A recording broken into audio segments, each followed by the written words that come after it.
Dalam seri yang ke-200 ini, didukung oleh para pemain, Eli Ermawati sebagai Meisin, Yuli Mulyana sebagai Ayu Wandira, Hari Laksono sebagai Rakeh Pamintihan, Kang Dahlan sebagai penghulu perkawinan, M. Abud sebagai Arya Dwi Pangga, dan Asdi Suhastra, pembawa cerita.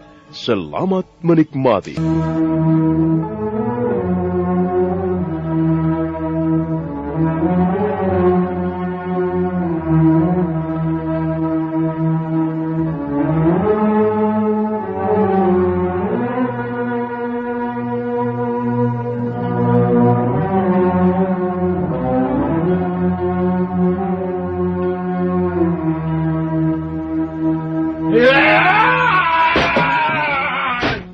Pintu ruangan bilik Ayu Wandira terbuka.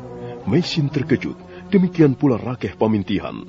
Mereka buru-buru menghampiri Ayu Wandira yang terlentang lemah di atas pembaringan. Wajah gadis itu pucat dan matanya cekung. Tubuhnya nampak sangat lemah.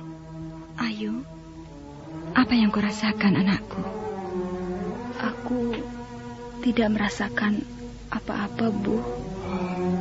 Wajahmu pucat, matamu cekung, dan badanmu nampak lemah sekali, Ayu. Dia sama sekali tidak mau makan, Bapak Rakeh. Entahlah, apa maksudnya dia melakukan semua ini? Mungkin dia ingin menyiksa hati ibunya sendiri. Jangan begitu, Ayu. Kasihan ibumu. Kalau kau sakit begini, ibumu yang sedih, ibumu yang susah. Kau harus makan sedikit, dan kau harus minum ramuan daun-daunan supaya tubuhmu menjadi kuat kembali. Badannya masih panas, Nyai. Kau mau makan, Ayu? Makanlah. Biarlah ibu akan menyuapimu. Tidak, Bu. Aku tidak mempunyai nafsu makan. Biar sajalah. Mengapa ibu repot-repot mengurusi Ayu? Bukankah ibu sudah merasa puas menjadi seorang tabib yang ternama? Ayu, sampai hati kau melakukan semua ini kepada ibu. Aku memang seorang tabib yang ternama. Aku sudah biasa bekerja untuk banyak orang. Tapi hanya kaulah kebahagiaanku, Ayu. Kaulah mutiara hidupku. Kalau kau terus-menerus menyiksa ibumu seperti ini, ibumu tidak akan berumur panjang lagi. Kau senang kalau ibu cepat mati. Ayu, ibumu itu sangat menyayangimu. Di dunia ini tak ada seorang pun yang begitu disayangi ibumu, kecuali kau sendiri. Karena kaulah putri satu-satunya. Dia sudah merawatmu dengan baik. Dia selalu memperhatikanmu. Masih kurang apa lagi? Bapak Rakeh, Ibu, tinggalkan Ayu sendiri di ruangan ini. Ayu tidak menginginkan apa-apa, kecuali terbaring di atas ranjang, sambil merenungkan nasib Ayu. Biarlah Ayu berpikir. Biarlah Ayu menenangkan hati Ayu. Ibu tidak usah khawatir. Ayu tidak apa-apa. Ayu memang sedikit kurang sehat. Tapi tidak apa-apa. Percayalah. Ayu akan segera sembuh. Ibu tidak usah bersedih hati.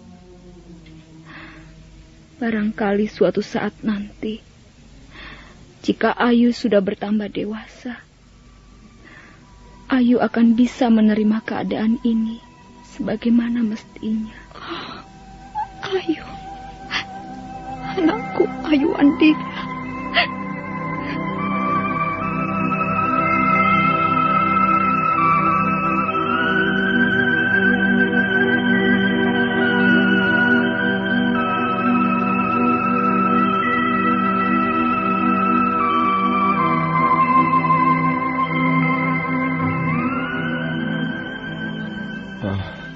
Bagaimana, Nyai? Sepertinya Ayu masih mempunyai ganjalan di hatinya. Anak itu belum puas. Dia nampak sangat kecewa. Dia memang keras kepala. Baiklah, aku tidak mempunyai pilihan yang lain. Barangkali aku akan memenuhi keinginan anakku. Tapi sebelumnya, aku ingin bicara dulu dengan Bapak penghulu perkawinan. Antarkan aku ke desa Pongging, Bapak Rake. Oh iya, mari Nyai. Mari ku antarkan. Meisin bergegas melangkah menyeberangi ruangan pendopo. Rakeh Pamintihan segera menyiapkan kereta kuda. Dan sebentar kemudian, mereka pun sudah berkuda meninggalkan desa Pasuruhan 1.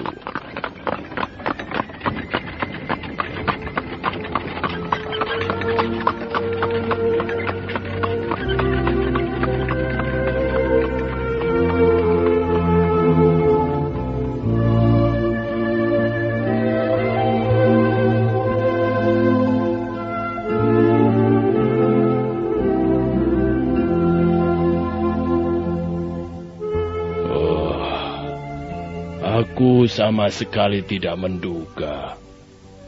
Jadi rupanya bocah perempuan yang kemarin datang ke rumahku itu anakmu, Nyai Paricara. Benar, Bapak penghulu perkawinan. Ayu Wandira adalah anak gadis saya. Nyai Paricara datang kemari untuk mohon petunjuk kepada Bapak penghulu perkawinan.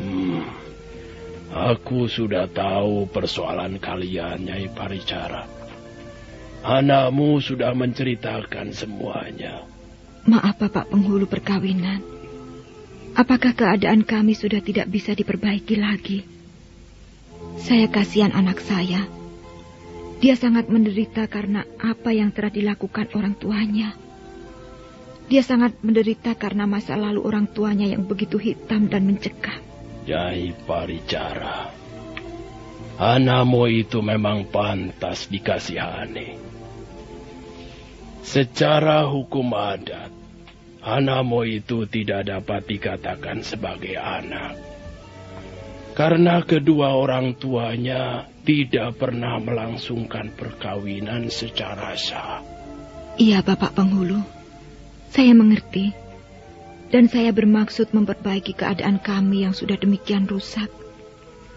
Saya ingin anak saya hidup bahagia tanpa beban, tanpa harus menanggung dosa-dosa orang tuanya. Itulah maksud kedatangan saya kemari. Ya. Saya ingin mohon petunjuk Bapak penghulu perkawinan. Nyai Paricara ingin melangsungkan perkawinan dengan Tuan Dwi Pangga, ayah kandung Ayu Wandira. Ya. Memang itulah satu-satunya cara. Tidak ada cara yang lain. Kita hidup di tengah-tengah masyarakat, Nyai Paricara. Dan masyarakat mempunyai peraturannya sendiri-sendiri. Deso mawa coro, negoro mawa toto. Masyarakat mempunyai tata tertib, mempunyai peraturan yang harus ditaati. Kalau ada seorang warga desa melanggar tata tertib itu, bukan hanya dia, tapi seluruh masyarakat ikut menanggung akibatnya. Jadi kita semua mempunyai kewajiban memelihara keseimbangan. Kita mempunyai kewajiban memelihara tata nilai yang berlaku di masyarakat, di mana kita tinggal. Iya, Bapak penghulu perkawinan. Saya mengerti. Sekarang saya mohon petunjuk Bapak. Maaf, Nyai Paricara. Apakah orang tua laki-laki anakmu itu sekarang masih hidup? Masih, Bapak. Dia masih hidup. Apakah dia juga bersedia melangsungkan perkawinan untuk menghapus dosa-dosa di masa lalunya? Saya belum membicarakan persoalan ini dengannya, Bapak. Tapi saya kira dia tidak keberatan. Baiklah. Kalau begitu, saya akan berusaha membantu kalian. Kalian memang harus menyelenggarakan upacara perkawinan itu. kalau memang kalian ingin Ayu Wandira diakui sebagai anak yang syah. Baiklah. Maaf, Bapak. Persiapan apa saja yang perlu kami lakukan untuk upacara perkawinan itu nanti? Seperti yang sudah kalian ketahui, dan seperti yang sudah diketahui banyak orang. Ada 8 macam perkawinan. Ada 8 macam wiwaha. Dan apa yang telah dialami Nyai Paricara bersama seorang lelaki beberapa tahun yang lalu, tergolong perkawinan yang mempunyai martabat paling rendah. Perkawinan itu disebut perkawinan pai saja, atau wiwaha pai saja. Sebab pada saat laki-laki itu mengerjakan perbuatan yang tidak senonoh, Nyai Paricara sedang dalam keadaan tidak sadarkan diri. Tentu saja sekalipun perkawinan itu mempunyai martabat paling rendah, tapi bisa menghasilkan buah atau menumbuhkan sebuah benih yang nantinya akan menjadi manusia. Dan ternyata benih itu sekarang hidup dan bernama Ayu Wandira. Ya, secara hukum adat, Ayu Wandira dianggap tidak pernah ada. Dan perkawinan itu sendiri pun sebenarnya tidak pernah ada. Nyai Paricara tidak pernah menjadi seorang ibu yang sesungguhnya. Demikian pula laki-laki itu tidak pernah menjadi ayah. Hal itulah yang membuat Ayu Wandira sekarang ini gelisah. Iya, Bapak. Lalu bagaimana cara memperbaiki keadaan ini? Caranya sudah jelas. Dan hanya satu. Ialah Nyai melangsungkan perkawinan dengan laki-laki itu. Dan perkawinan itu nanti akan disebut perkawinan wisawajit, atau perkawinan untuk menghapus noda. Jika perkawinan itu sudah dilaksanakan, maka si anak, si ibu, dan si ayah barulah menjadi anggota sebuah keluarga yang wimala. Wimala artinya suci, tak ternoda. Sekarang tinggal bagaimana Nyai Paricara sendiri. Saya bersedia membantu. Saya sudah kenal Nyai Paricara sebagai seorang tabib yang sangat disegani, ternama, dan banyak berbuat baik kepada sesama hidup. Saya sebenarnya sangat menyesalkan mengapa Nyai harus mengalami nasib seperti ini. Terima kasih atas kesediaan Bapak penghulu perkawinan membantu kami. Lalu kapan sebaiknya upacara itu dilaksanakan, Bapak? Dan yang penting, persiapan apa saja yang harus kami lakukan, Bapak? Pertama kali, Nyai harus dikenakan denda 100 ringgit untuk membuang sia. Dan uang 100 ringgit itu harus terdiri dari uang kepengan perak murni. Jumlahnya harus 100. Uang itu nanti akan dipergunakan untuk membeli bahan-bahan selamatan. Seperti kedelai hitam, seekor domba jantan, 7 kuntum bunga senting, dan 3 buah tarambuja. Buah tarambuja itu nanti harus dimasak menjadi sayur labu tanpa garam. Demikian juga Nyai harus mempersiapkan bubur putih tanpa garam. Itulah apa yang perlu dipersiapkan sebelum upacara perkawinan wisawajit. Apakah sudah jelas, Nyai? Iya, Bapak penghulu perkawinan. Sepertinya sudah cukup jelas. Bagaimana Bapak Rake? Saya kira sudah cukup. Kalau begitu, baiklah Bapak penghulu perkawinan. Karena Bapak sudah bersedia membantu kami. Dan semuanya sudah cukup jelas. Sekarang perkenankan kami mohon diri. Selanjutnya, kami tinggal menunggu kapan saat perkawinan itu dilangsungkan. Ya, baiklah. Nanti aku akan mengabari kalian. Hari perkawinan harus dipilih dengan baik, supaya terlepas dari ancaman bahaya yang tidak kelihatan. Baiklah, mudah-mudahan Dewata Agung memberkati Nyai dan keluarga.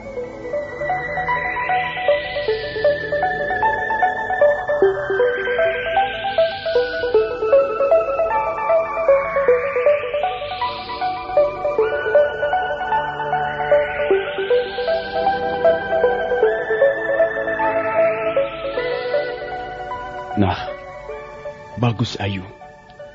Kalau kau mau makan sedikit, kau akan segera sembuh.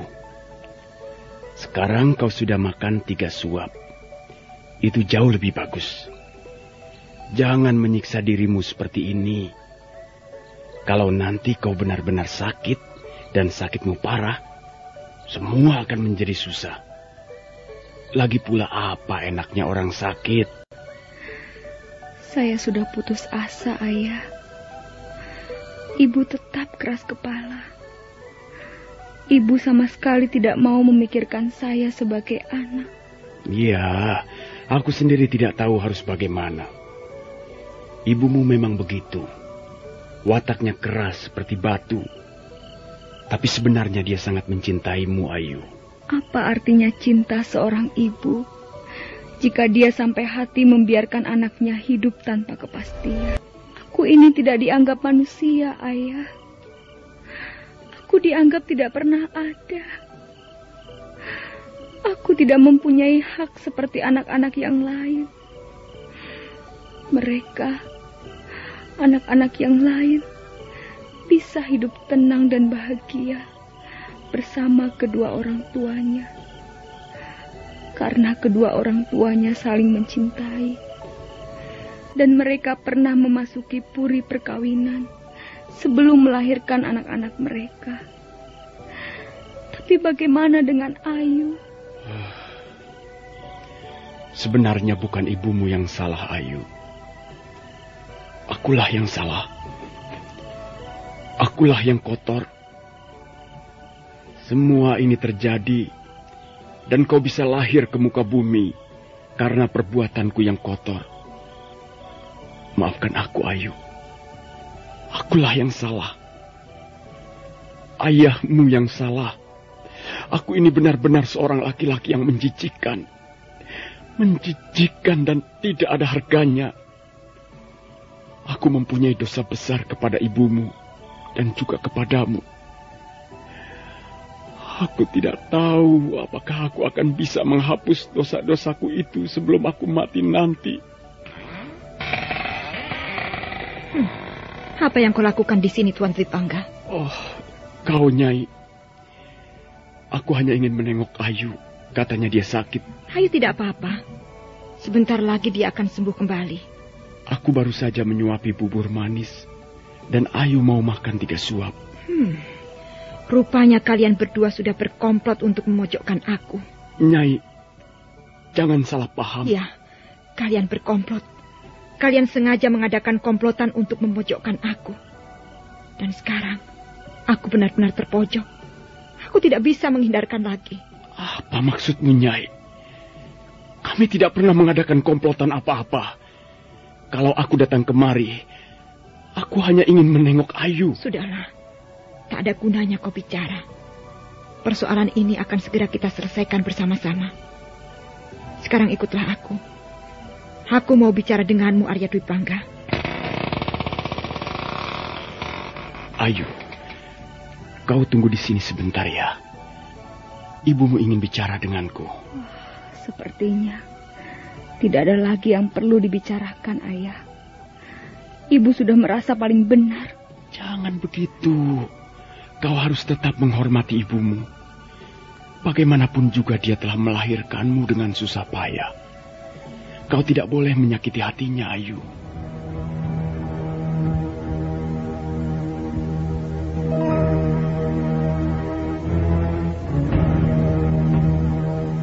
Ada apa, Nyai?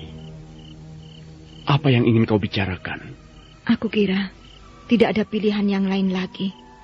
Aku terpaksa meluluskan keinginan Ayu.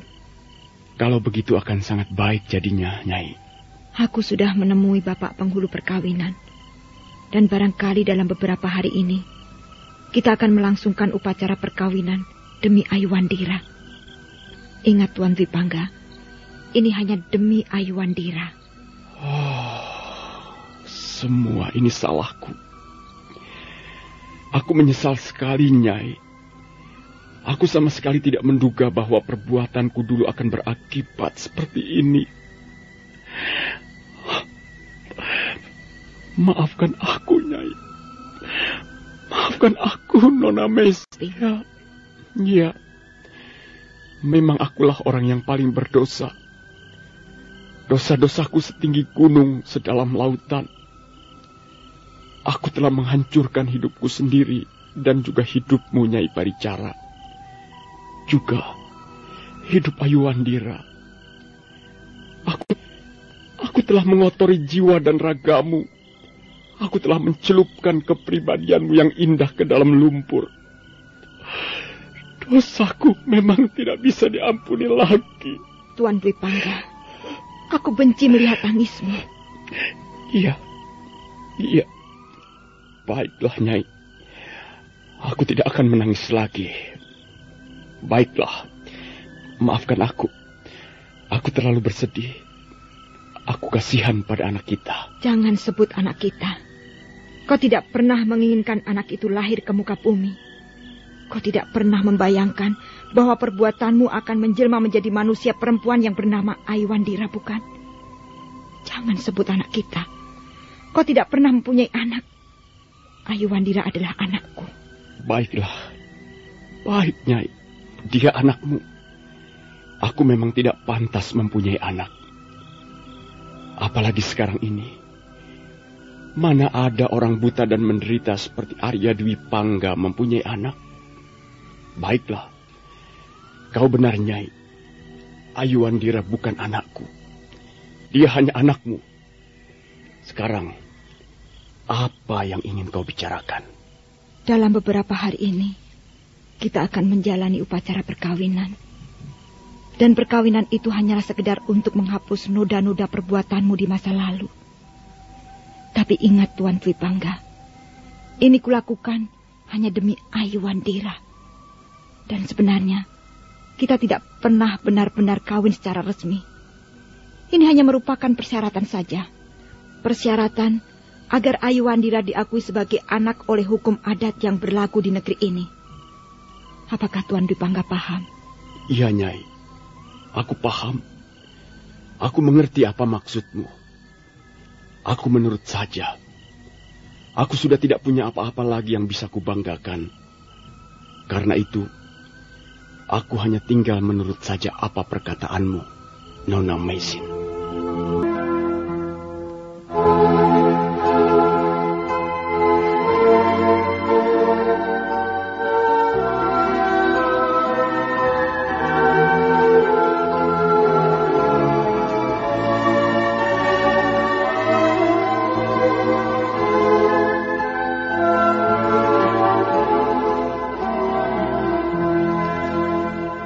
Maka demikianlah, 3 hari setelah itu, penghulu perkawinan dari desa Pongging datang. Wali Kadep dan Rakeh Pamintihan sudah mempersiapkan segala sesuatunya. Minto atau kambing jantan sudah dipotong untuk keperluan upacara selamatan. Maka setelah sesuatunya dirasa cukup, upacara perkawinan untuk menghapus dosa-dosa dilaksanakan. Rakeh Pamintihan bertindak sebagai wali Maisin, sedangkan wali Kadep bertindak sebagai wali Arya Dwi Pangga. Pertama kali, Bapak penghulu perkawinan memandikan Maisin dengan air bunga senting. Maisin mengkeramasi rambutnya dengan wangi-wangian. Setelah itu Meisin mengenakan pakaian pengantin. Arya Dwi Pangga sudah duduk menunggu di ruangan pendopo. Setelah upacara mandi keramas selesai, mereka semuanya berkumpul di ruangan pendopo. Sekarang upacara selanjutnya ialah upacara membayar denda sebanyak 100 ringgit. Uang denda harus dibayarkan oleh pihak pengantin laki-laki. Silahkan Tuan Dwi Pangga. Baik, Bapak Penghulu Perkawinan. Inilah uang denda sebagai penebus dosa-dosa saya yang telah saya lakukan kepada wanita di sebelah saya ini. Terimalah, Bapak. Baiklah. Uang denda ini sudah saya terima dengan baik. Mudah-mudahan dengan uang denda ini, dosa-dosa itu akan dihapus sampai bersih. Sebersih-bersihnya. Sekarang upacara selanjutnya ialah upacara saling menyuapi bubur tanpa garam. Tuan Dwi Pangga hendaknya lebih dulu menyuapi calon istri Tuan. Kemudian selanjutnya, Nyai Paricara ganti menyuapi calon suami Nyai. Silakan.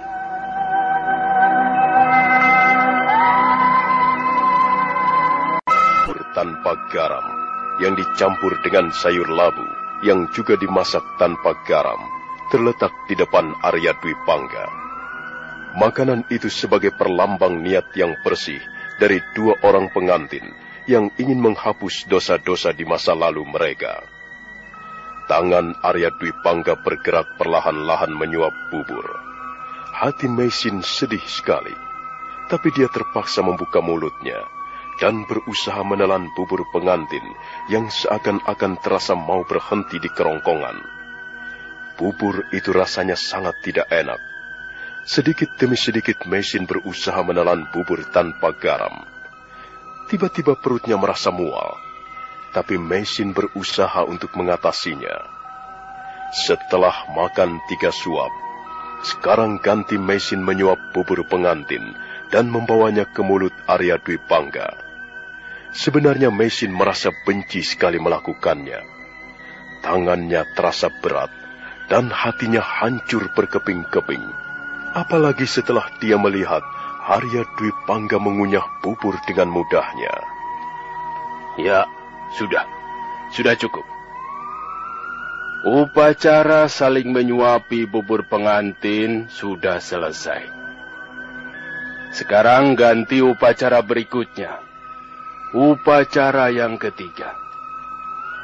Upacara ini harus dilakukan oleh Tuan Arya Dwi Pangga. Ya, saya sudah menyusun beberapa kalimat doa, dan saya akan mengucapkannya perlahan-lahan. Tuan Dwi Pangga tinggal mengikuti apa yang saya katakan nanti. Bagaimana Tuan? Apakah Tuan sudah siap? Iya, Bapak. Saya siap mengikuti perkataan Bapak. Silahkan. Oh, Dewata Agung. Oh, Dewata Agung. Yang menguasai Triloka, 3 puncak gunung yang tinggi. Yang menguasai Triloka, 3 puncak gunung yang tinggi. Yang menguasai 3 dunia, 3 zaman, 3 alam. Yang menguasai 3 dunia, 3 zaman, 3 alam. Yang menguasai Manusapada, alamnya manusia. Yang menguasai Manusapada, alamnya manusia. Yang mengatur samsara, garis-garis penderitaan manusia. Yang mengatur samsara, garis-garis penderitaan manusia. Yang menguasai api, air, angin, dan bumi. Yang menguasai api, air, angin dan bumi, yang memerintah dari langit paling tinggi, yang memerintah dari langit paling tinggi. Ampunilah dosa-dosaku, ciptaanmu yang tak berdaya ini. Ampunilah dosa-dosaku, ciptaanmu yang tak berdaya ini. Ampunilah perbuatanku yang tidak senonoh, yang telah kulakukan pada perempuan ini.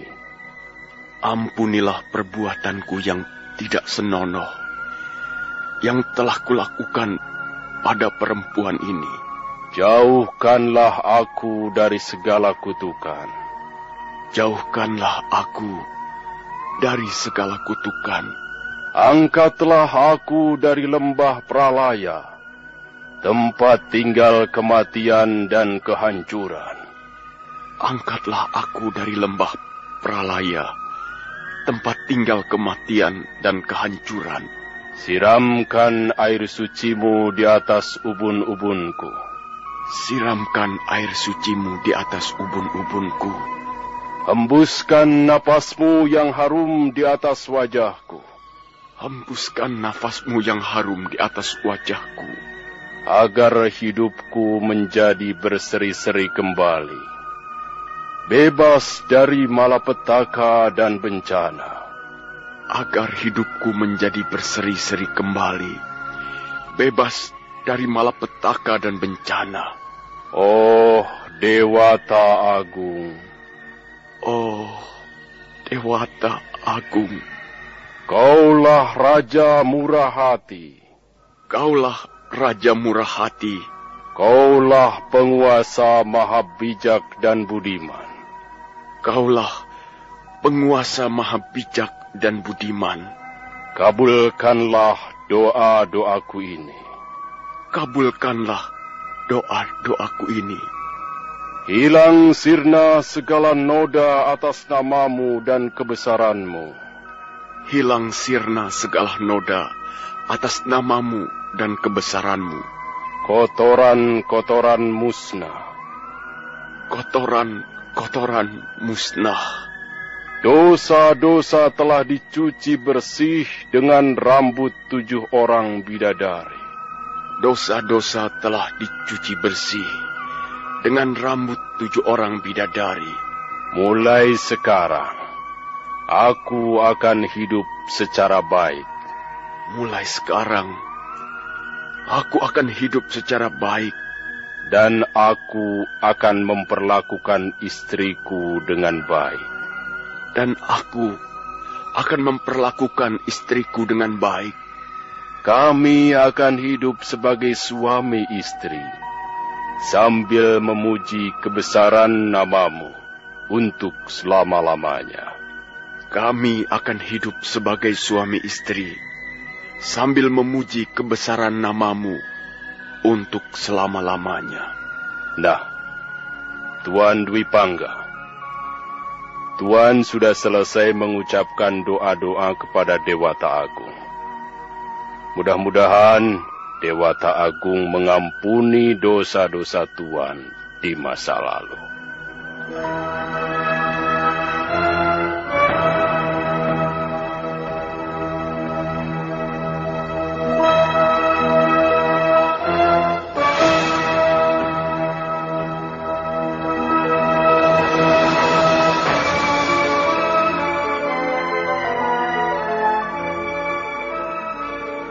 Nah, sekarang upacara berikutnya ialah upacara mengucapkan sumpah setia di antara 2 calon pengantin.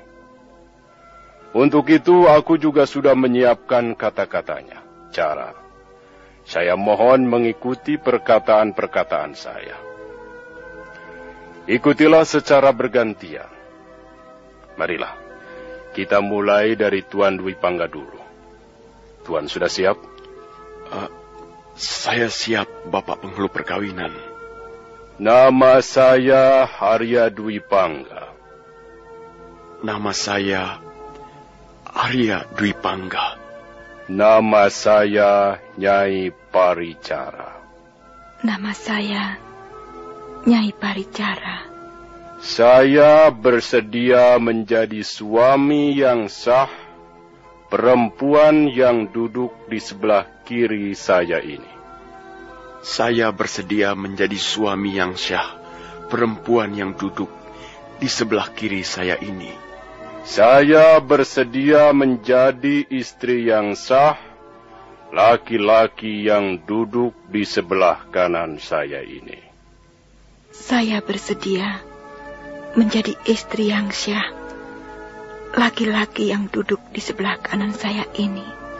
Saya akan berusaha membuat istri saya bahagia. Saya akan berusaha membuat istri saya bahagia. Saya akan berusaha membuat suami saya bahagia. Saya akan berusaha membuat suami saya bahagia. Saya berjanji akan menjadi suami yang baik dan bertanggung jawab. Saya berjanji akan menjadi suami yang baik dan bertanggung jawab.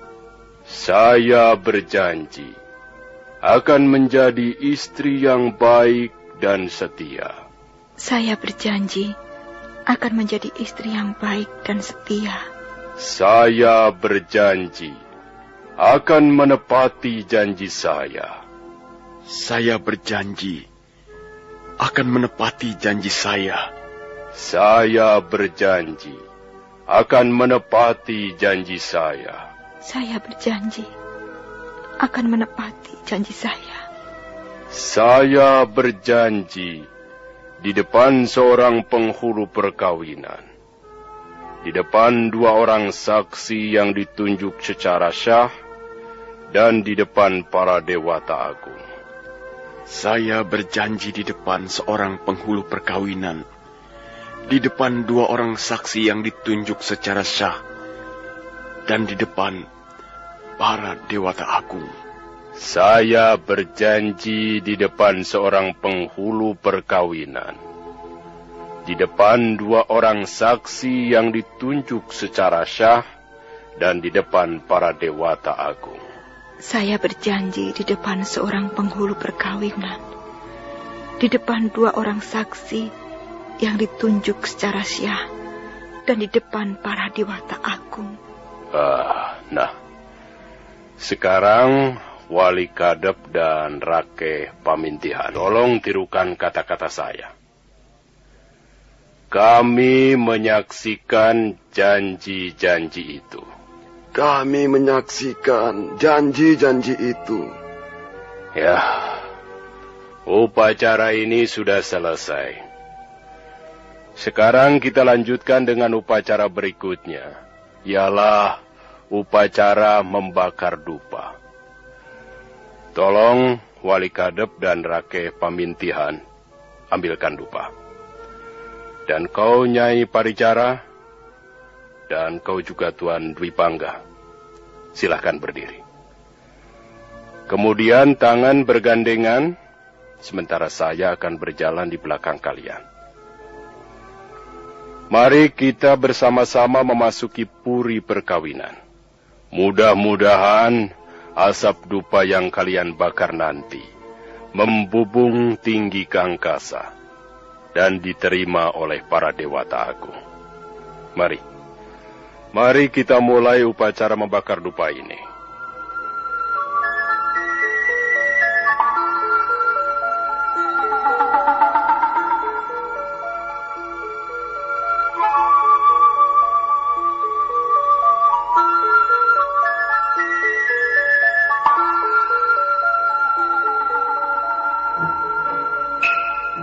Meisin berdiri perlahan-lahan. Arya Dwi Pangga menggandeng tangannya dengan lembut. Dan penghulu perkawinan mengalungkan sehelai kain ke bahu mereka. Kemudian mereka berjalan bersama-sama meninggalkan ruangan pendopo. Mereka melangkah ke sudut halaman, ke sebuah puri sesaji. Kembali Meisin merasa sangat sedih. Hatinya hancur berkeping-keping. Dia merasa jijik sekali berjalan berdampingan bersama Arya Dwi Pangga. Tapi dia berusaha mengipaskan perasaannya yang tidak menentu dan meneruskan berjalan perlahan-lahan. Wali Kadep mengulurkan tangannya dan Meisin mengambil setanggi, kemudian menaburkannya ke atas tungku perapian. Asap putih membubung tinggi dan baunya yang harum memenuhi suasana di sekitarnya. Selanjutnya Arya Dwi Pangga ganti menaburkan setanggi, dan mereka bergantian menaburkan dupa, dan asap semakin tebal membubung tinggi ke udara. Meisin tidak tahan lagi. Setetes air mengalir dari sudut matanya yang berkaca-kaca. Benarkah yang kualami sekarang ini? Apakah aku tidak sedang mengalami mimpi buruk? Tidak pernah kuduga bahwa akhirnya aku harus berdiri berdampingan bersama Arya Dwi Pangga, membakar dupa di depan pintu puri perkawinan. Sungguh berat mulutku untuk mengucapkan janji-janji perkawinan. Sungguh berat hatiku rasanya untuk menerima kenyataan seperti ini. Kenyataan yang benar-benar pahit. Tapi biarlah. Semua ini kulakukan demi Ayu. Aku mau mengerjakan semua ini demi Ayu Wandira. Demi putriku satu-satunya. Arya Dwi Pangga. Alangkah menjijikkannya laki-laki ini. Mengapa akhirnya Dewata Agung mengikat kami dalam suatu upacara perkawinan? Nasib manusia. Manusia dan nasibnya. Manusia tak bisa melawan takdir kalau Dewata Agung menghendaki. Apa saja bisa terjadi dalam kehidupan seseorang. Dan sekarang aku sudah mengalaminya. Sekalipun aku jijik berdekatan dengan Arya Dwi Pangga, pada akhirnya dia menggandeng tanganku juga. Pada akhirnya kami saling bersuapan bubur pengantin. Dan pada akhirnya kami saling berbimbingan memasuki puri perkawinan. Mudah-mudahan Ayu Wandira menjadi bahagia karena peristiwa ini.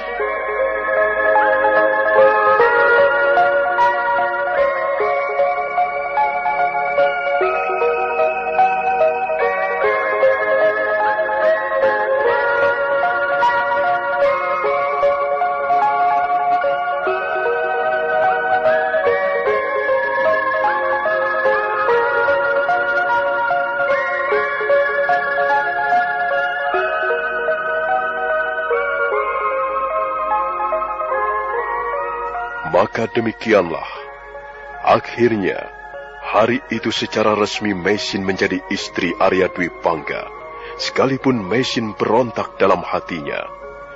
Dan dia mengerjakan semua itu hanya demi Ayu Wandira, demi putri tunggalnya. Meisin merasakan upacara perkawinan berjalan dengan sangat lamban dan melelahkan. Seolah-olah dia menyeberangi suatu daerah yang penuh rintangan dan ingin dihindarinya. Hari itu, Meisin secara resmi menjadi istri Arya Dwi Pangga, laki-laki yang sangat dibencinya sampai ke dasar hati. Laki-laki yang telah menodainya belasan tahun yang silam, yang telah menghancurkan hidupnya dengan meninggalkan bekas seorang bayi perempuan yang sekarang bernama Ayu Wandira. Dengan hati yang berat, Meisin terpaksa melaksanakan tata cara perkawinan di bawah pimpinan Empu Caraka. Meisin merasakan upacara itu berlangsung dengan sangat lambat, seolah-olah dia menyeberangi suatu daerah yang penuh rintangan yang tak ingin dilewatinya.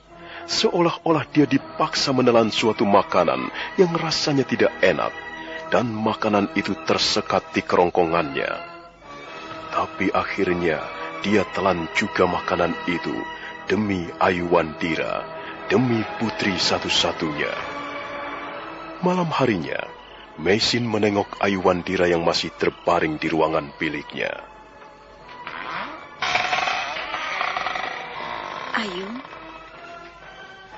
Ayu, kau belum tidur, anakku? Belum, Bu. Aku belum tidur. Bagaimana perasaanmu sekarang? Aku sudah memenuhi keinginanmu. Kau tidak perlu bersedih hati lagi. Kau tidak usah gelisah lagi. Kau bukan anak liar, bukan anak jalanan. Kau mempunyai orang tua yang syah, yang resmi. Terima kasih, Ibu. Terima kasih karena Ibu telah sudi memenuhi keinginanku.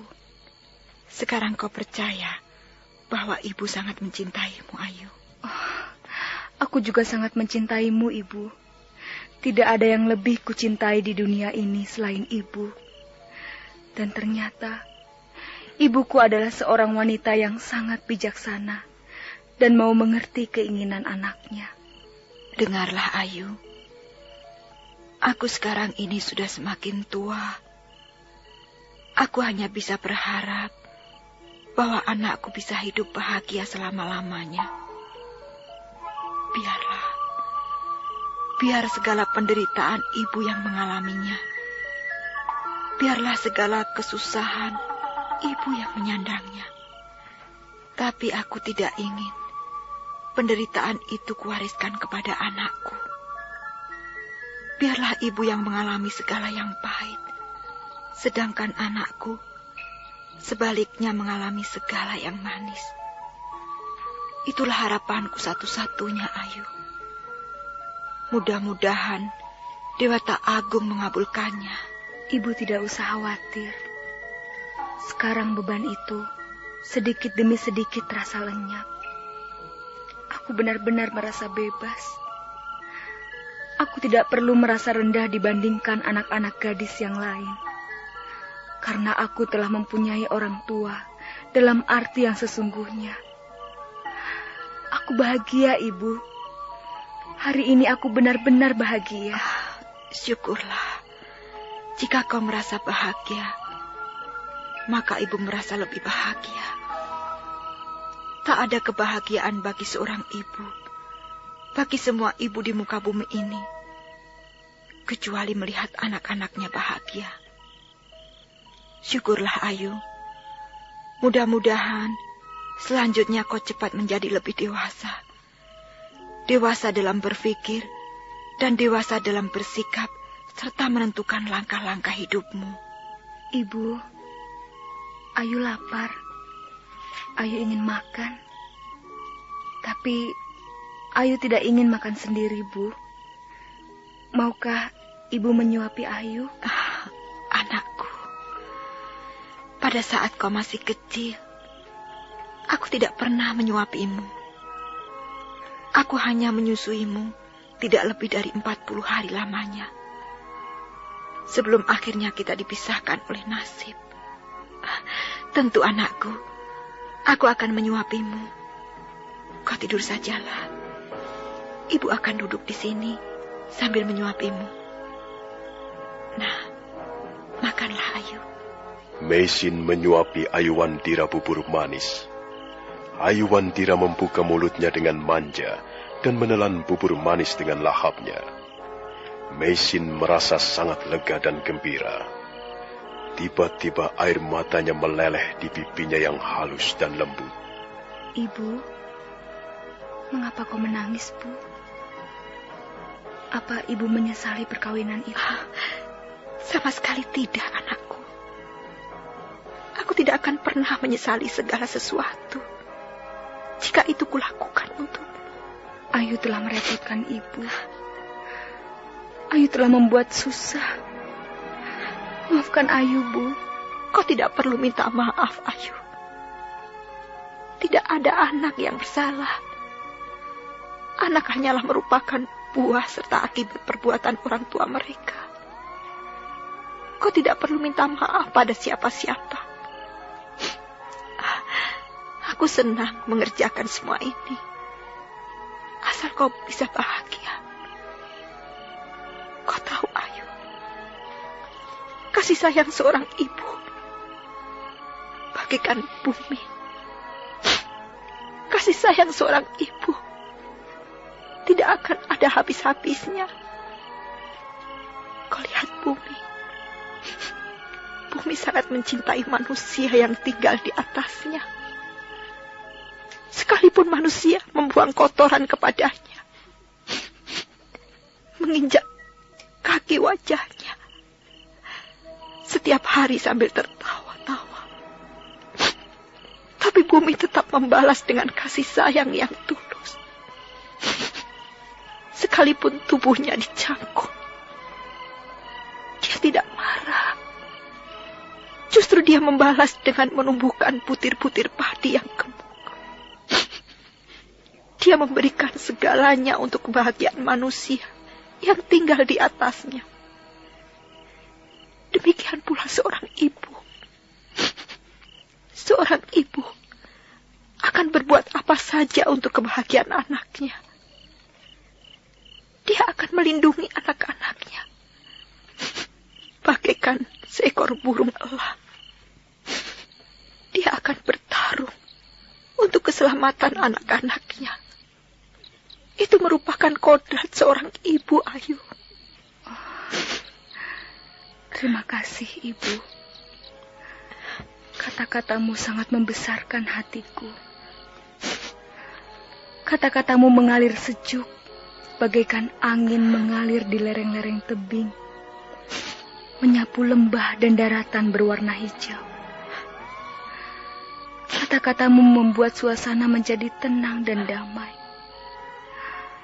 Terima kasih, Ibu.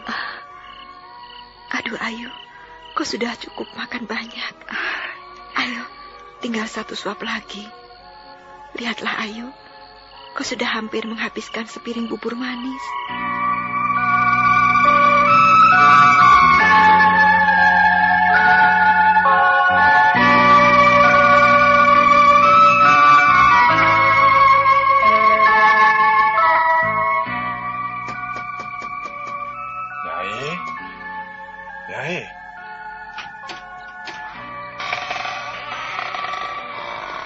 Ada apa, Bapak Rake?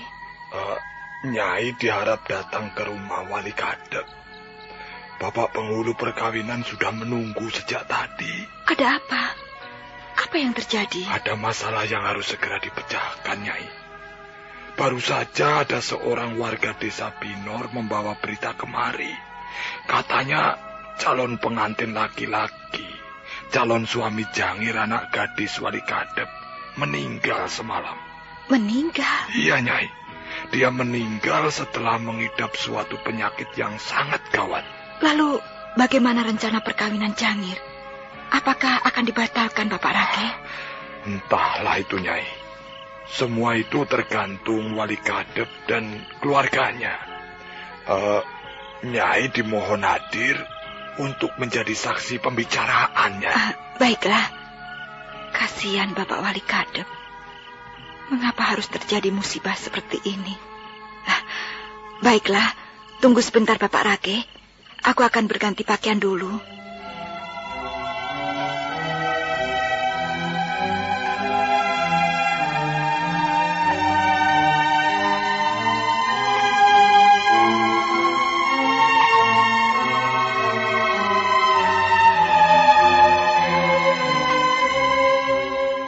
Meisin segera buru-buru mengganti pakaiannya.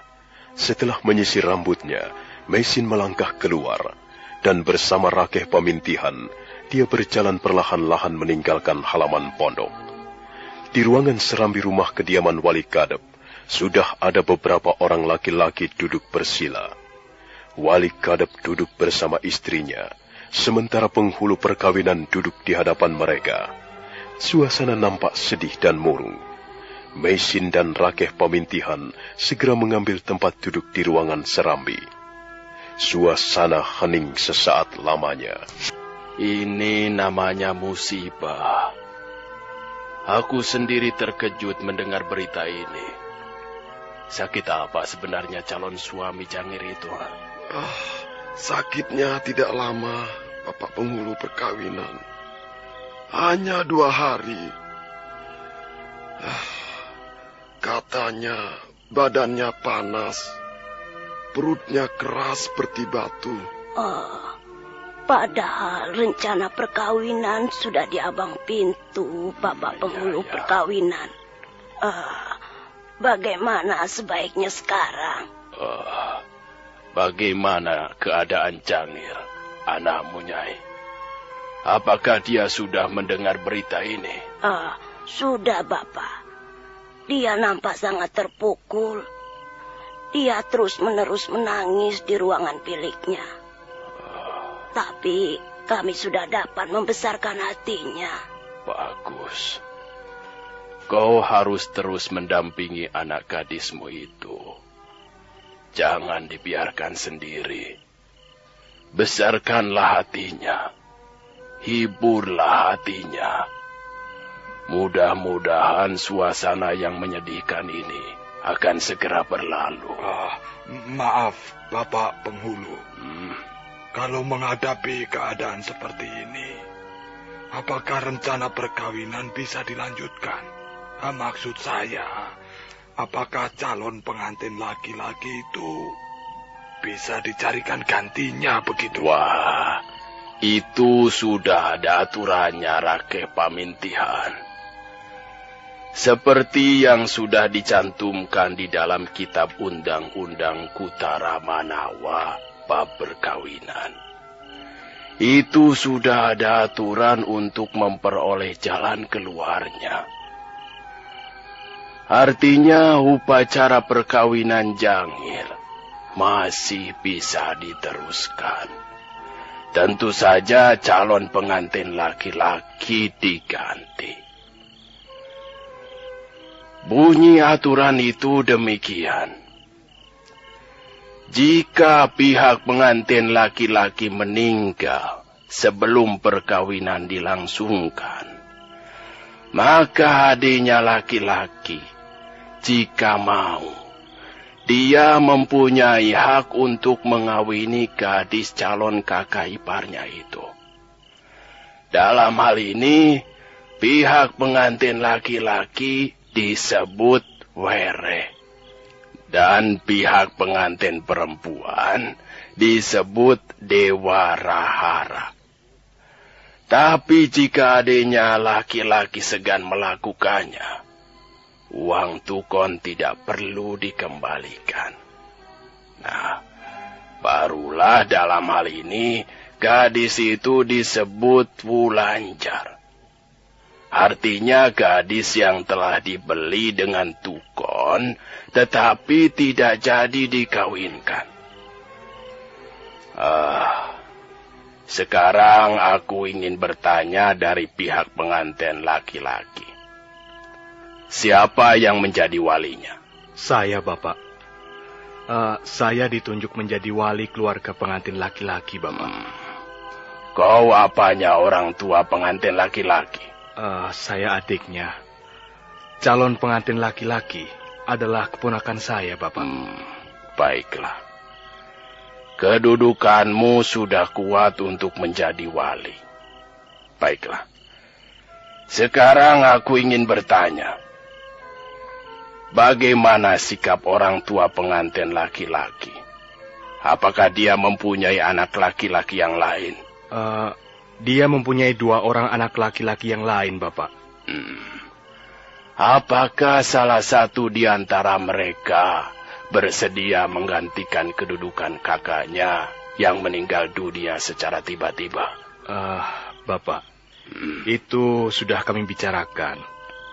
Itu sudah menjadi keputusan musyawarah keluarga kami.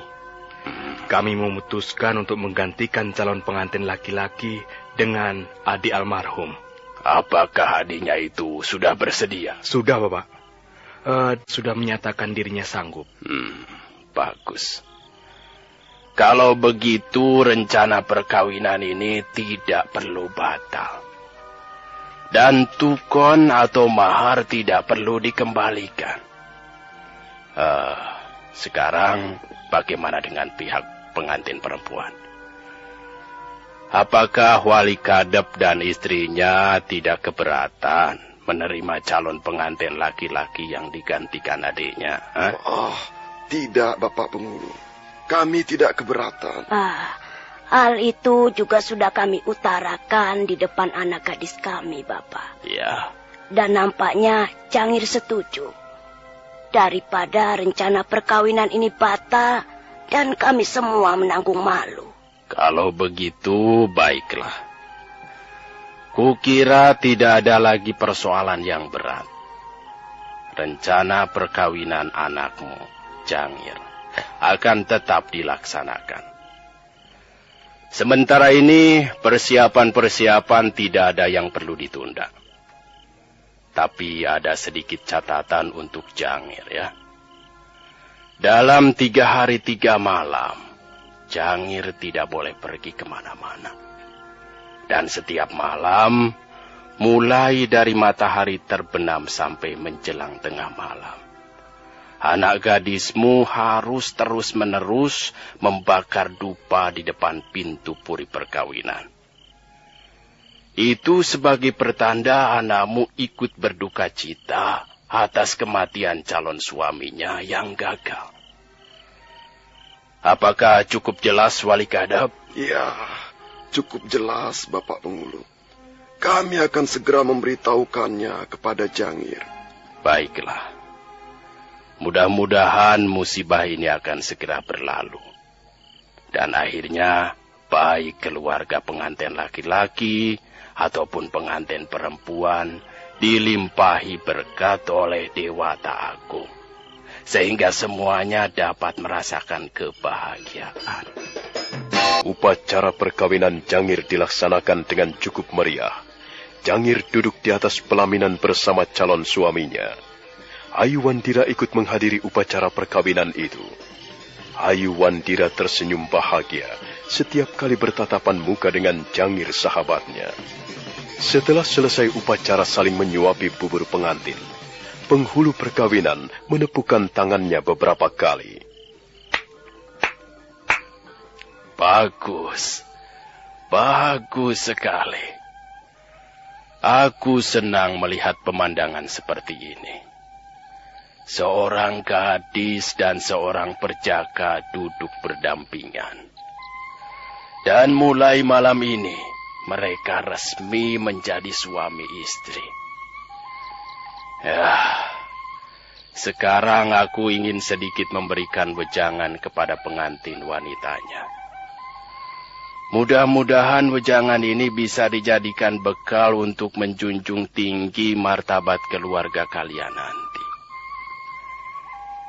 Ya, kewajiban wanita dalam rumah tangga ialah untuk melayani dan menyenangkan hati suaminya. Menurut undang-undang, dia tidak diizinkan bercakap-cakap atau bersenda gurau dengan laki-laki selain suaminya. Tidak pandang apakah orang itu sahabat suaminya, iparnya, atau bahkan seorang pendeta. Apalagi hal itu dilakukan di tempat yang sunyi. Demikian pula pihak laki-laki dilarang keras untuk menegur atau bercakap-cakap dengan wanita yang telah bersuami di tempat yang sepi. Jika sampai terjadi pelanggaran terhadap peraturan itu, maka akan dikenakan denda 10.000 kepeng. Peraturan yang keras ini sangat penting dilaksanakan. Maksudnya untuk melindungi para wanita dari kejahatan-kejahatan yang dapat timbul dari pergaulan bebas antara kaum laki-laki dan kaum wanita. Selanjutnya, jika seorang wanita yang telah bersuami berlaku sedeng atau serong, berjinak-jinakan dengan lelaki lain, maka suaminya berhak untuk membunuh kedua-duanya tanpa takut adanya tuntutan ataupun pengaduan. Semuanya telah dijelaskan dalam bab undang-undang perkawinan. Bahwa barang siapa melakukan bertindak sedeng atau serong, jika memang terbukti, akan dijatuhi hukuman mati. Seorang istri hanya mengenal seorang laki-laki saja di muka bumi ini, ialah suaminya. Demikian pula seorang suami hanya mengenal seorang perempuan di muka bumi ini, ialah istrinya sendiri. Nah, selamat menempuh hidup baru anak-anakku. Selamat menjadi suami istri. Mudah-mudahan kalian hidup bahagia selama-lamanya.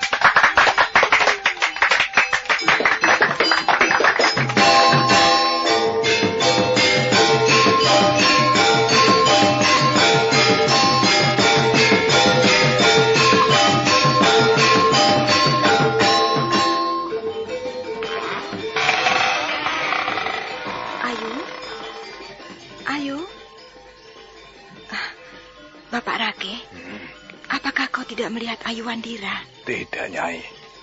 Apakah dia belum tidur? Dia tidak ada di ruangan biliknya. Di mana bocah itu? Malam-malam begini keluyuran. Coba, biarlah saya cari di luar, Nyai. Jangan-jangan dia itu bermain bersama temannya yang lain. Ya, maklumlah, malam terang bulan. Kalau dia ada di luar, suruhlah masuk, Bapak Rake. Katakan bahwa aku ingin bicara dengannya. Oh ya, baik, Nyai. Rakeh Pamintihan bergegas menyeberangi ruangan pendopo dan turun ke halaman. Di sudut halaman, nampak beberapa orang gadis remaja sedang bermain-main di bawah cahaya bulan. Apa nama wuku kelahiranmu? Wukulandep. Aku lahir di Wukulandep. Wah, kau bakal menjadi orang yang hebat. Lahir di Wukulandep, mempunyai Dewa Batara Mahadewa. Orang berwukulandep selalu berwatak terbuka dan murah rezeki. Berwajah rupawan, sehingga banyak orang yang tergila-gila padanya. Suka gitu. Tunggu dulu. Orang yang lahir di Wukulandep ada juga kekurangannya. Apa kekurangannya? Coba sebutkanlah. Perintahnya selalu harus diikuti. Tapi biasanya orang yang lahir di Wukulandep kurang bertanggung jawab atas perbuatan-perbuatannya. Curang. Coba sekarang giliranku ya. Sebutkan sifat-sifat dan watakku. Kau lahir di Wuku apa? Wuku Tolu. Oh, orang yang lahir di Wuku Tolu ramah tamah wataknya, namun keras hatinya. Cekatan dalam melakukan tugas serta ahli dalam pekerjaannya. Kuat melek sampai pagi serta pemberani. Rezekinya juga murah. Sifatnya dermawan, tapi sayang sekali dia terlalu suka puji-pujian dan sanjungan. Aku lahir di Wuku Sinta. Coba sebutkan sifat dan watak-watakku. Orang yang lahir di Wuku Sinta wataknya cemburu dan pemarah. Cemburu. Namun begitu, dia halus budi pekertinya dan ramah cakapnya. Hidupnya nanti bisa beruntung dan bisa pula menjadi tempat berteduh bagi orang-orang yang sedang dalam kesusahan. Wajahnya selalu nampak muda dan berseri-seri. Ada Bapak Rake? Ada Bapak Rake? Aduh, sedang apa kalian ini? Biasa Bapak Rake. Malam terang bulan seperti ini, kami tidak bisa tidur sore-sore. Rasanya sayang membiarkan malam indah ini lewat begitu saja. Apa kalian tidak melihat Ayu? Ayu tidak bersama kami, Bapak Rake. Mungkin Ayu sudah tidur, Pak. Atau mungkin dia duduk-duduk di tepi pantai. Ayu itu memang aneh sekali. Dia senang sekali duduk-duduk di tepi pantai sendirian, Paman. Iya. Baiklah, kalau begitu aku akan mencari Ayu dulu ya. Kalian boleh meneruskan bermain-main. Selamat malam, anak-anak. Selamat malam, Bapak Rake. Rakeh Pamintihan kembali melangkah meninggalkan anak-anak gadis yang sedang bermain-main. Dia menemui Meisin yang masih menunggu di ruangan pendopo. Ada Bapak Rake? Tidak ada, Nyai. Ayu tidak bersama mereka. Katanya Ayu sedang duduk-duduk sendirian di tepi pantai. Kalau begitu, baiklah. Biar aku yang mencarinya. Memang benar, Ayuandira duduk di tepi pantai, memandang laut lepas yang berwarna kehitam-hitaman. Warna hitam itu disepuh warna perak oleh cahaya bulan yang menyiram permukaan air laut.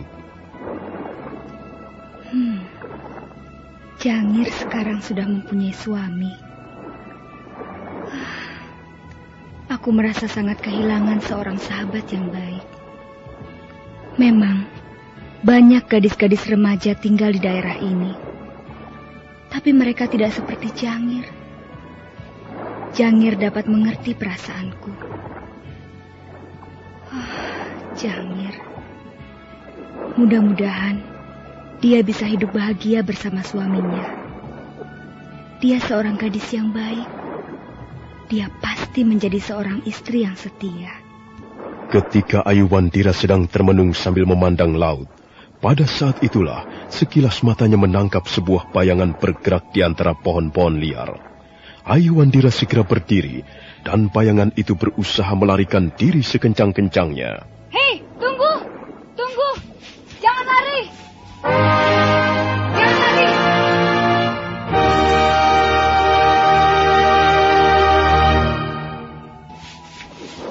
Siapa kau ini? Kurang ajar. Berani sekali kau mengintip aku. Apa yang kau lakukan di tempat ini? Maafkan aku. Aku tidak sengaja datang ke tempat ini. Maaf. Tunggu. Kau tidak boleh pergi sebelum menjawab pertanyaanku. Siapa namamu dan di mana rumah tinggalmu? Maaf. Aku terpaksa tidak bisa menjawab pertanyaanmu. Aku tidak dapat menyebutkan siapa namaku dan di mana tempat tinggalku. Maaf. Kau... Sepertinya kau laki-laki yang pernah kutemui beberapa waktu yang lalu. Kita sempat bertarung saat itu. Iya, benar. Kaulah laki-laki itu. Mungkin kau seorang penjahat yang sedang bersembunyi di sekitar tempat ini. Sekarang kau tidak bisa melarikan diri. Aku pasti menangkapmu. Kau akan kutangkap dan kuseret ke rumah kepala desa. Hup!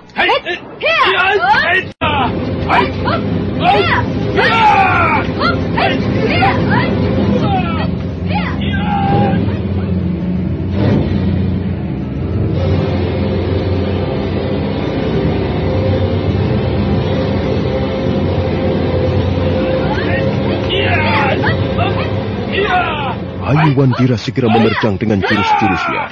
Laki-laki itu berusaha memberikan perlawanan sengit, dan terjadilah pertarungan yang cukup seru. Ayuandira segera mengeluarkan jurus-jurus emban gendong momongan. Setelah menginjak jurus yang ke-12, nampak laki-laki itu mulai kewalahan. Ayuandira terus menekan dan mendesak. Karena merasa terjepit, akhirnya laki-laki itu melarikan diri memasuki hutan pantai yang gelap. Hei, jangan lari! Jangan lari! Awas kau! Kurang ajar. Dia sempat meloloskan diri. Seharusnya aku bisa menangkap orang itu. Jelas dia bukan orang baik-baik. Pasti dia penjahat. Dan barangkali dia mempunyai teman 1 atau 2 orang. Dia lari ke arah sana. Baiklah. Aku akan mencari tempat persembunyian orang itu. Dan aku pasti bisa menemukannya. Awas kau.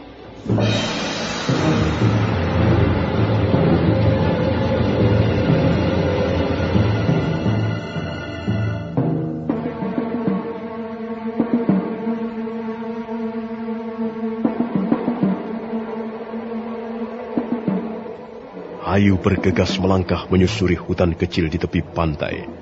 Bayangannya timbul tenggelam di balik pohon-pohon pantai liar. Akhirnya Ayu tiba di suatu tempat yang dikelilingi dinding-dinding karang. Ayu melompat ke atas dinding karang yang tinggi dan mulai mengintip ke bawah. Nampak kepulan asap putih membubung ke angkasa. 2 orang laki-laki duduk di depan api unggun yang mulai padam. Benar dugaanku. Rupanya orang itu tadi mempunyai teman. Tapi temannya hanya 1 orang. Hei, siapa mereka itu? Mengapa mereka tinggal di tempat seperti ini? Apa yang mereka cari? Sepertinya yang seorang sedang terluka parah. Pastilah mereka orang-orang jahat. Mungkin mereka anggota kumpulan perampok yang melarikan diri karena takut ditangkap warga desa. Baiklah, biarkan mereka tenang malam ini. Tapi besok pagi, aku akan kembali lagi ke tempat ini. Besok pagi, aku pasti bisa menangkap mereka. Dua-duanya.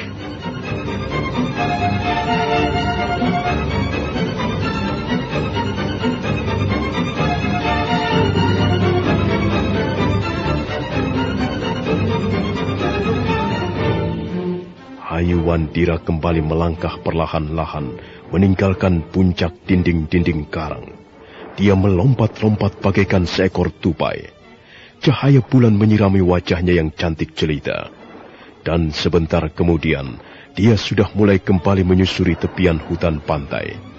Tiba-tiba Ayuwandira menghentikan langkah-langkahnya. Oh, kurang ajar. Ada orang mengikuti langkah-langkahku. Dia pikir aku tidak tahu. Bagus. Bagus sekali. Kau bersembunyi di balik pohon liar itu. Bagus. Sekarang kau akan tahu siapa Ayuwandira.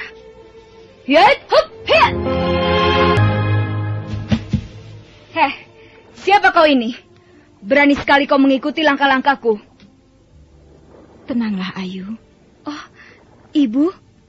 Ayu, apa yang kau lakukan di tempat ini? Aku mencarimu ke sana kemari, dan ternyata kau ada di tempat ini. Apa yang sedang kau lakukan? Aku hanya berjalan-jalan, Bu. Pemandangan di sekitar tempat ini sangat indah. Lihatlah, cahaya bulan menyiram permukaan laut. Aku senang sekali melihat pohon-pohon pantai melambai tertiup angin laut yang segar. Kau boleh berjalan-jalan melihat keindahan alam, tapi jangan terlalu jauh. Ayu sudah besar, Bu. Ayu bisa menjaga diri Ayu sendiri. Ayu, kau seorang gadis. Tidak pantas seorang gadis berjalan malam-malam seperti ini sendirian. Ya, mungkin kau bisa menjaga dirimu. Tapi aku tetap mengkhawatirkan keadaanmu, Ayu. Bukankah wajar orang tua mengkhawatirkan keselamatan anaknya? Sudahlah, Ayu pulang.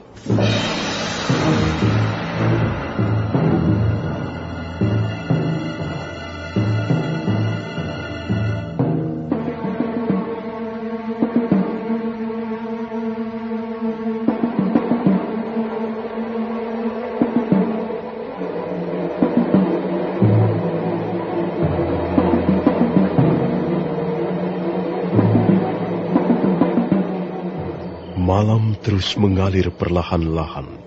Cahaya bulan masih menerangi permukaan bumi. Tapi desa Pasuruhan 1 sudah terlelap di dalam mimpi. Ayuwandira gelisah di tempat tidurnya. Sebentar dia berbalik ke kiri dan sebentar berbalik ke kanan. Siapa ya dua orang laki-laki itu? Apa yang mereka lakukan di sana? Aku jadi penasaran. Tapi aku harus merahasiakan apa yang kulihat di depan ibu. Kalau memang dua orang itu penjahat, aku akan menangkap mereka. Tapi kalau mereka bukan penjahat, lalu siapa? Aneh sekali orang-orang itu.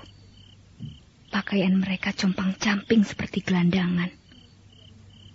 Apakah mereka tidak mempunyai tempat tinggal yang layak? Apakah mereka benar-benar seorang gelandangan? Baiklah. Besok pagi aku akan kembali ke sana. Pagi harinya, Ayuwandira segera bangun dan membersihkan tubuhnya di halaman belakang. Setelah makan pagi bersama ibunya, Ayuwandira bergegas pergi. Sebentar kemudian dia sudah berlari-lari kecil di tepi hutan pantai. Dan akhirnya dia sudah melompat-lompat di atas dinding-dinding karang.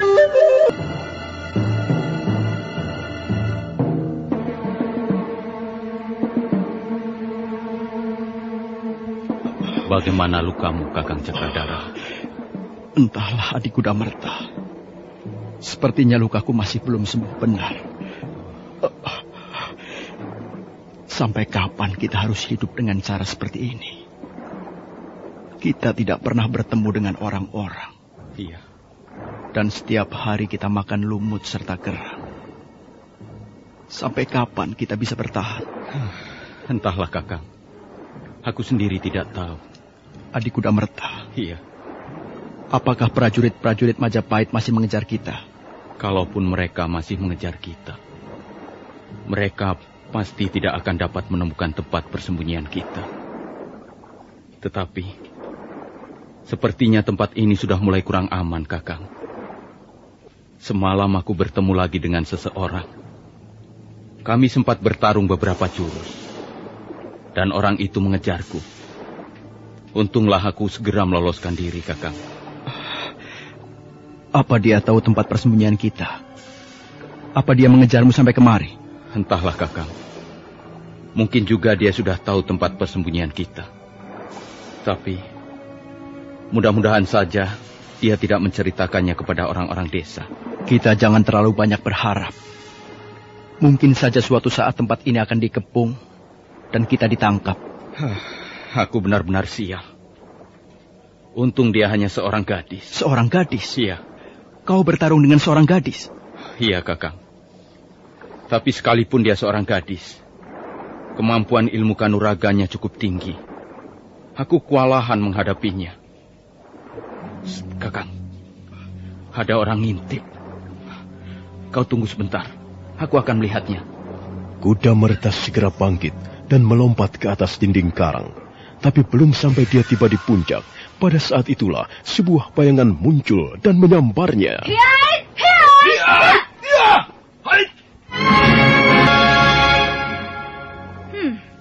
Rupanya kau mempunyai seorang teman. Bagus. Aku kembali ke tempat ini untuk menangkap kalian berdua. Kami tidak mempunyai urusan denganmu. Mengapa kau ingin menangkap kami? Apa salah kami? Kalian berdua pasti penjahat.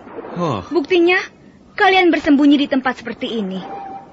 Kalau kalian berdua orang baik-baik, kalian pasti tidak akan berada di tempat seperti ini. Sudahlah, jangan mungkir, jangan banyak bicara. Lebih baik kalian menyerah dan mari.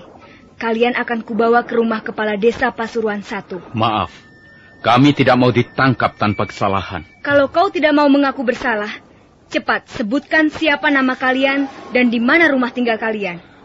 Nona, kami tidak mempunyai rumah tinggal. Kami adalah 2 orang pelarian. Pelarian? Iya. Kalau begitu kalian benar-benar penjahat. Kalian harus segera ditangkap. Kalian akan kutangkap. Kalau kau ingin menangkap kami, silakan. Tetapi, kami tidak akan menyerah begitu saja. Kami sudah jauh-jauh melarikan diri dari kota Raja Majapahit. Dan kami akan tetap mempertahankan diri, apapun yang akan terjadi. Ayo, tangkaplah kami. Tunggu, Adik Kudamerta. Tunggu dulu. Kakang Cakradara, gadis kecil ini sombong sekali. Dia merasa dirinya lebih unggul. Tunggu dulu. Tidak salah lagi. Aku pasti tidak salah melihat. Sepertinya kita pernah bertemu. Iya. Kita pernah bertemu beberapa waktu yang lalu. Tunggu sebentar. Apakah namamu Ayuandira?